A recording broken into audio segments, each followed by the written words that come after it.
Supporting the Communist Party is a patriotic thing because it is saving China. Only the Communist Party can save China.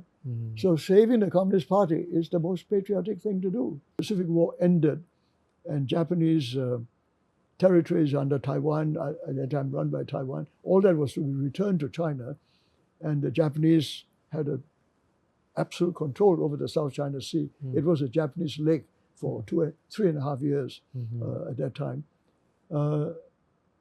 I think that it gave the Chinese the opportunity to see this as an opportunity, to make sure that the Japanese lake became a Chinese the lake. South China Sea would, if not the Chinese lake, at least safe from enemies. 在中美关系不断升温、地区竞争日益加剧的今天，很多争议似乎都围绕着一个问题展开：中国究竟会走向怎样的未来？在今天这场对话中，历史学家王赓武教授提出了一系列引发争议的观点。他认为，西方习惯用政党竞争的框架理解中国，但这种理解可能忽略了中国政治传统中更深层的国家观念。那么，中国共产党究竟是一个普通意义上的政党，还是一种与中国历史治理模式相连接的国家组织？这也成为中西方认知差异的重要来源。除了政治制度，王赓武还从2000年的历史长河出发，重新审视中国与印度、日本以及东南亚的关系。他指出，今天许多地区矛盾并非源于长期敌对，而是在近代国际力量变化后逐渐形成。而南海争议背后，也不仅是资源和领土问题，更隐藏着中国近代以来对海洋安全和国家命运的深层记忆。但这些观点也带来了新的争论。当一个拥有数千年文明传统的国家重新走向世界舞台，现有国际秩序会被改变，还是会迎来新的平衡？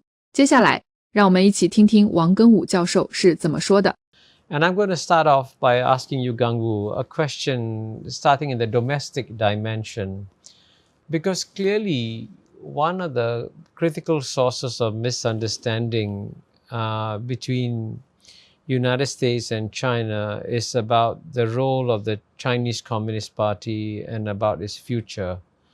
And I wonder whether you can explain to our audience why in some ways the word party may be misleading in terms of the impact of the CCP on China. Throughout Chinese history, and particularly among the Confucian legalist theorists of Chinese governance, there's no such thing as a party. A party, the Chinese word is dang, which translates the word party. Dang is a kind of faction, but more than a faction, a strong faction, and it is frowned upon and completely rejected as a way of participating in political affairs because it divides people. And the whole underlying political theory, if you like, behind the Confucian state is that they all together serve the state in the name of the emperor. If you don't want to, you leave or you're thrown out. Within that system, there's no party. And any kind of factionalism was disapproved of. So when they modernized China, this is part of the modernization of China, they took these words because they took it from the Japanese. The Japanese, when they translated Western ideas, when they followed the West, they set up political parties, like in the West. And when most of the Western ideas came to China from Japan, they took up all these words, including words like Kuomintang, the Dang, all the parties. They took the word Dang. But deep down, I think they never quite got over this problem of what a Dang means because it's totally against. But when they were rejecting the past, they didn't think about it. But underlying it all, they never really believed in it because the Kuomintang under Chiang Kai-shek also believed that the party was the state. And in fact, the communists called them a party state. And today we say China is a party state. Now that's a contradiction because it's not part, it is the state. Yes. But though it's the single word, party state, is the key. This name is just a party, just call it a party state. But the state as a single centralized bureaucratic state is the key. And that's the tradition. So it's misunderstanding to believe that the Communist Party is just a part. It has always, once it came to power as the ruling party, that party is a state. And to this day, Xi Jinping, when he talks, and not only him, the whole membership of the Communist Party. In fact, most Chinese believe that the Chinese Communist Party represents the whole. Which saves China. Yeah. China is the Communist Party. Communist Party is China. That's what a party state means. So there's no difference between the party and the centralized state. It's not a part of anything. So there's no question of any other part sharing in power or anything like that. It's a contradiction to the whole idea that it is a party state. And in fact, why supporting the Communist Party is a patriotic thing? Because it is saving China. Only the Communist Party can save China. So saving the Communist Party is the most patriotic thing to do. And saving the Communist Party is what Xi Jinping is doing with his anti-corruption campaign. That's what he says openly, because otherwise the Communist Party would be ruined. And he was very concerned about how the Soviet Communist Party collapsed so easily at the 1990. I mean, he said, how could that happen? We must make sure that never happens. And that comes from the fact that it must be not incorrupt, at least disciplined, firmly dedicated to a purposeful set of actions that will save the country. And how does the concepts of yin and yang play in terms of the understanding of the political structure of China? Because the Chinese believe, of course, there are differences, always differences. Yes. But the differences are always within a framework. It's the wholeness of it, in which you have yin and yang, and they play against each other. And these differences should be recognized, they are respected, they provide, as it were, interplay to ensure that the whole is healthy and works well, harmoniously. They don't have direct conflict to go to war. They avoid war harmoniously, but they work together and they influence each other. What they are against, this concept against, is extremism of one kind or the other. Any extreme view which is absolute, this is absolute and that is absolute, then they have to fight. That is something to avoid at all costs. So in a way, they survive on the idea almost of, in Western philosophical terms, of a concept of relativism. It is a relative relationship which makes it possible to have a yin and yang of a whole, and that you can, and it's always in the middle, against extremism. So the Chinese idea of doctrine of the mean stems from this faith in the fact that when they are all gathered together and disagree on things within a framework, and that framework is safe and sound and protected at all times, then you can make achievements. I'm glad you're discussing all these traditional Asian concepts and ideas, because I'm going to turn now to China's relations with its three key Asian partners, India, Japan, and Southeast Asia.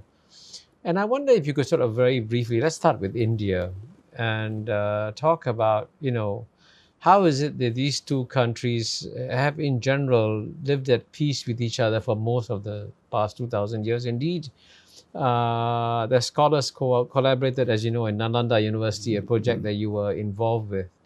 So what does the history of China-India relations tell us about the future, you think?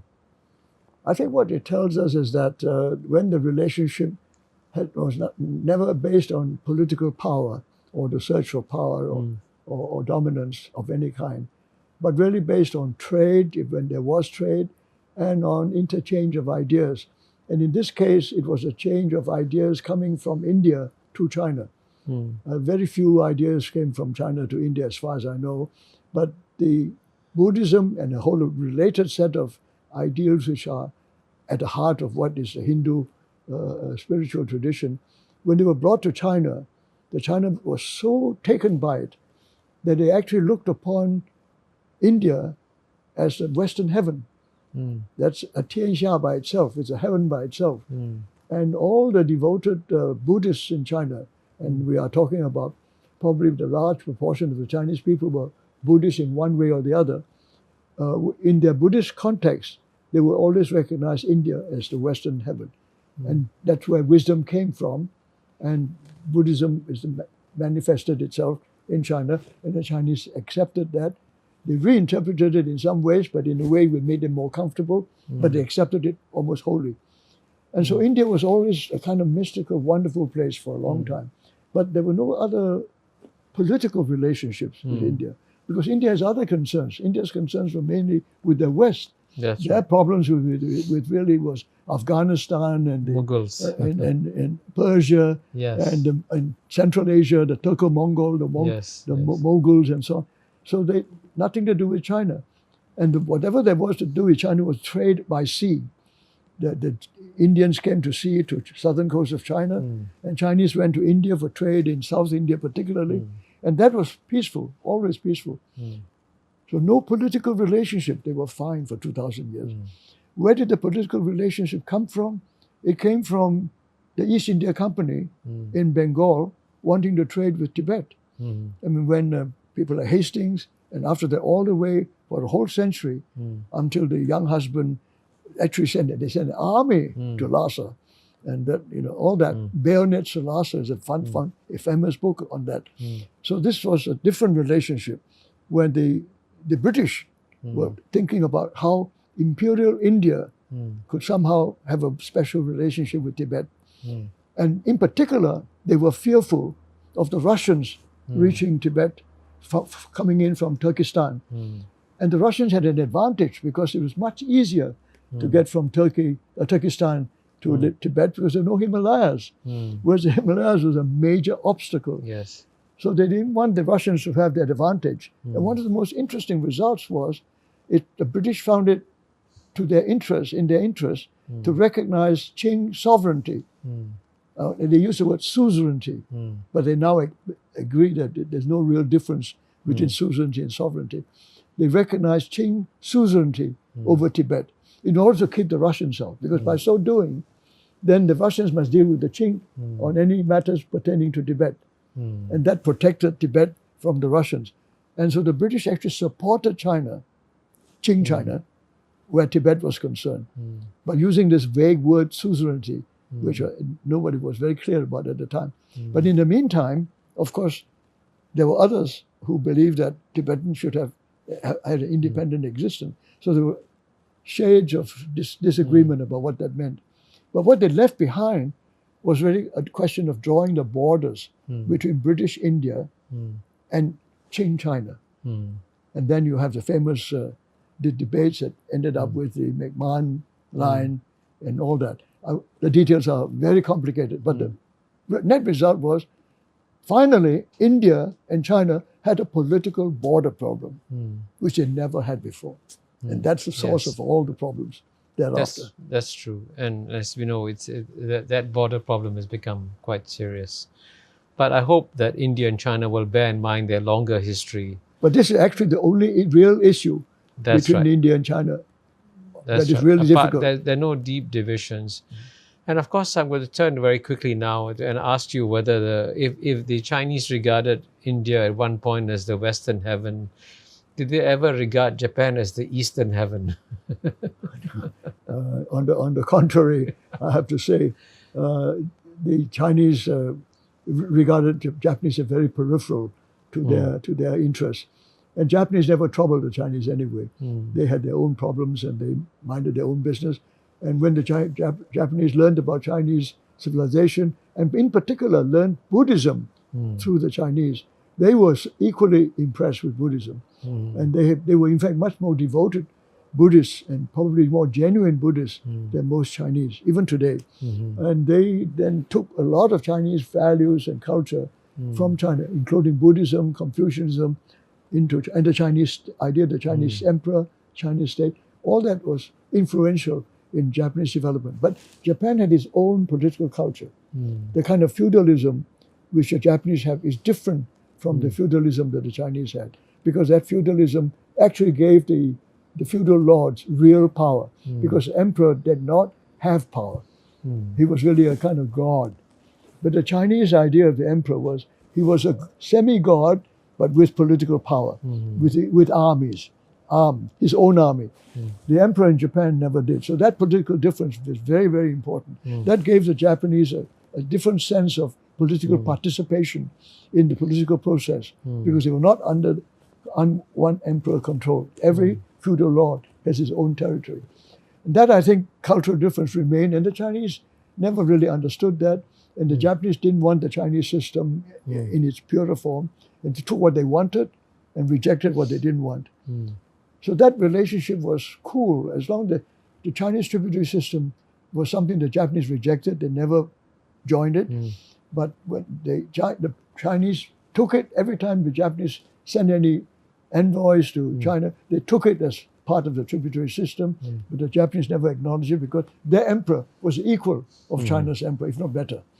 So that was, but there were no other relationship. Nothing was really politically involved the two countries. It was only when the Mongols came, and the Mongols, of course, we're talking about very different political culture altogether. As they put it, Mongols, whatever they see, they must take. And when they saw that the Japanese were there, they asked the Japanese to pay tribute. The Japanese said, no, we don't. The Mongols sent the navy to try and attack Japan, which fortunately for the Japanese failed completely. And that was the end of that. That was in fact, that was the only time when a force on the mainland, not the Chinese, the Mongols, did trouble Japan. So I guess if you look at the longer history of China-Japan relations, as also Ezra Vogel has documented, most of the time they manage in one way or another to live in peace with each other, and I hope that until the end of the 19th century. That's right. I hope that will continue into the 21st century. Finally, we cannot leave our discussion without discussing our part of the world, Southeast Asia, and on balance, I would say that the Southeast Asians also have had a relatively peaceful relationship with China. And I was going to ask you, how do you sort of see the role of history in the relations between China and Southeast Asia? With, of course, one possible exceptional jarring note, which is what's happening in South China Sea. So maybe a brief discussion on South China Sea before we turn to Southeast Asia in general. The South China Sea has, and the 9-dash line. Has a problem because it has two different dimensions to it, in my view. One is that the China who never saw enemies coming by sea, and they never had any enemies coming by sea, found that enemies can come by sea in the 19th century when the British opened up China in the Opium War. And then found that once the sea is open, Japanese, French, Germans, or everybody with a powerful navy could actually threaten China. And when China tried to build a navy and failed, they really felt helpless. It was an existential problem for the first time ever in the history that an enemy could come by sea. And by that time, they looked around. All that territories just outside China were in foreign hands. The French, the British, the Dutch, and the Americans in the Philippines, the Spanish, and then the Americans in the Philippines. So that none of them were actually even independent countries. They were actually in foreign hands. The very people who defeated the Chinese and continue to defeat the Chinese. So I think that was a tremendous shock to them. And they're waking up from that. They've been trying to remedy that for the last 100 years or so, without much success, actually. So when the Pacific War ended and Japanese territories under Taiwan, at that time run by Taiwan, all that was to be returned to China, and the Japanese had absolute control over the South China Sea. It was a Japanese lake for 3.5 years at that time. I think that it gave the Chinese the opportunity to see this as an opportunity, to make sure that the Japanese lake became a Chinese lake. The South China Sea would, if not the Chinese lake, at least safe from enemies. And this was under the Chiang Kai-shek government. This is not under the CCP. It's under the Kuomintang. Then it was actually backed by the Americans. Because the Americans ferried the Kuomintang soldiers into South China Sea. The Kuomintang didn't have a navy. So the Americans provided the ships that brought the Chinese troops to take over the Taiping Dao in the middle of the South China Sea. The big island. So because at that time, it was part of the result of the 1945 settlement at the end of the war. At least that was what was the Chinese understood that. As for the map, I don't know the real source, but my instincts tell me they really inherited what the Taiwanese government under Japanese Governor General had mapped the South China Sea under Japanese control during the wartime. And I think the Kuomintang, when they took over Taiwan, They simply adopted that. And they drew 11 lines, which became, in their maps, I mean, as a young boy, I remember a map of, the Kuomintang map of China by 1947 was the 11 dotted lines. So when the communists won in 1949, they inherited that. At least they didn't have to do anything. They simply took the map and said, this is the whole map of China, and took it as being recognized internationally as as Chinese territory. But nobody did anything about it. In fact, as far as I know, nobody was interested until the 1970s when the reports came out that there was oil in the South China Sea. Okay. And then everybody got very interested. Before that, the only quarrel was between China and Vietnam. And they were over the coast of Vietnam. And they settled that in part by removing 2 of the lines in the Gulf of Tonkin. Yes, so right. now 9 dotted instead of 11 Yeah. was part of the settlement between the Vietnamese and the Chinese. But it's only a partial settlement. The rest of it, the Chinese didn't budge, and the Vietnamese didn't budge, and the quarrel continued between the Spratlys and the Paracels. That was a dispute between China and Vietnam. And I think that's how the Chinese saw that until this report about oil came out. Because then the question influenced everybody. Talked about the continental shelf and who has rights to look for oil. And of course, Malaysia with Brunei and East Malaysia with oil possibilities, with others also interested. Then the issue became more, drew attention. And of course, the oil companies, which are then, of course, all European, either Anglo-Dutch for Shell or American, Esso and all the others, were interested to look for oil and were invited by Philippines and other countries to come and help them. And then the matter became more serious. Starting from that, the argument became worse and worse. But if you leave aside the South China Sea and focus on in a sense, the land dimensions, traditional Chinese relations with Myanmar, Burma, Thailand, Vietnam, even in Malaysia, Indonesia, how would you characterize them?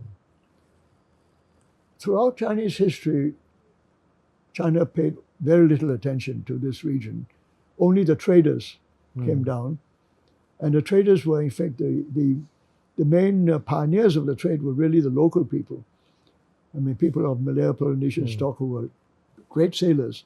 They were traders. And there were Indians or West Asians, Persians, Arabs, together with South Indians who pass through Southeast Asia. Who come round to Southeast Asia, trading with Southeast Asia.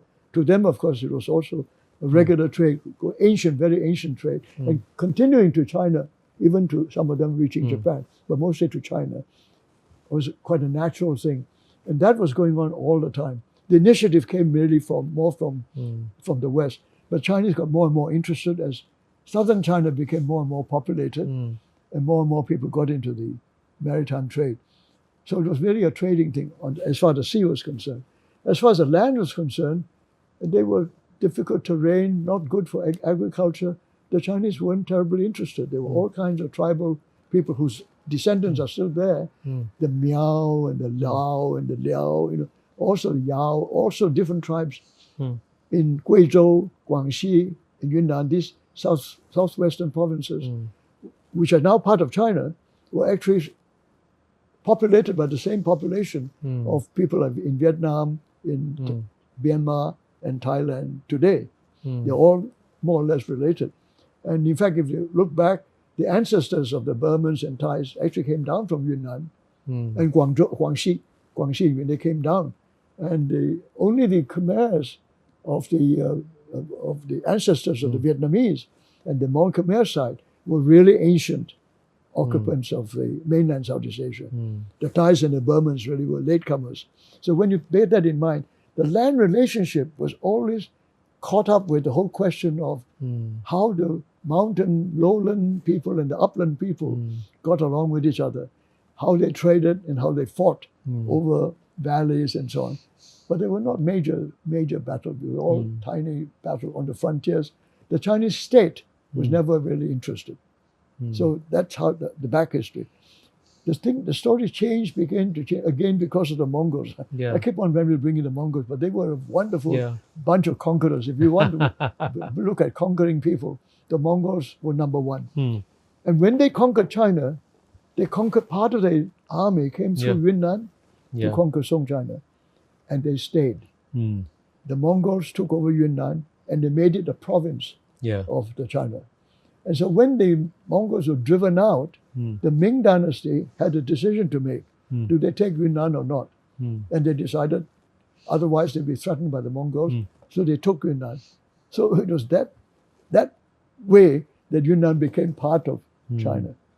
And after that, of course, the population mixed. More and more Chinese traders went in there. But they were still a very small minority. The only Chinese traders, no other settlers. Some Chinese garrisons and Chinese traders. So that relationship over the border between Burma, Vietnam and Thailand and so on, with China. Thailand doesn't even have direct with Laos, with China.